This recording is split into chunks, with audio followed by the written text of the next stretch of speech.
the drag racing Greyhound. And now there's a push to keep these dogs safe after their racing days are over. Meryl Waring takes us out and about for a look. For years, AT&T... It's the plight of the Greyhound. Tens of thousands of these sleek, gentle dogs are put to death each year after their usefulness at the racetrack is over. But this sad story has a good wrinkle.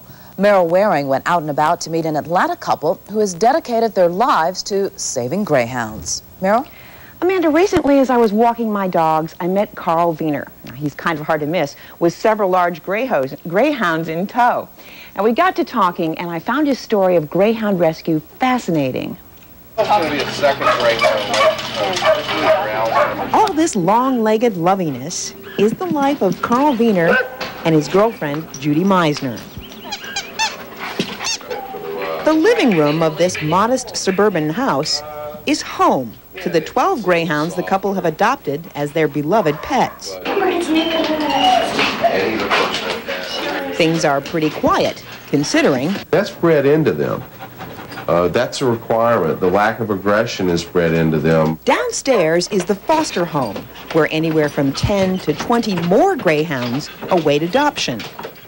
When I started seeing documentaries on what happens to the majority of the dogs, I saw a little of my dog in every one of those. These have just arrived from a racetrack in Florida, and all of them would be dead, if not for Carl's help. Estimates as to how many greyhounds are put down each year range anywhere from 20,000 to 50,000 dogs. But Carl's organization alone saves 300 a year. However, Carl is quick to point out that greyhounds are not for everyone. Generally, they have to agree that the dog will be an inside dog and that they will not let the dog loose off of a leash if it's not in a fenced area. Karen Grossman adopted Nicholas and Mouse from Carl about 18 months ago.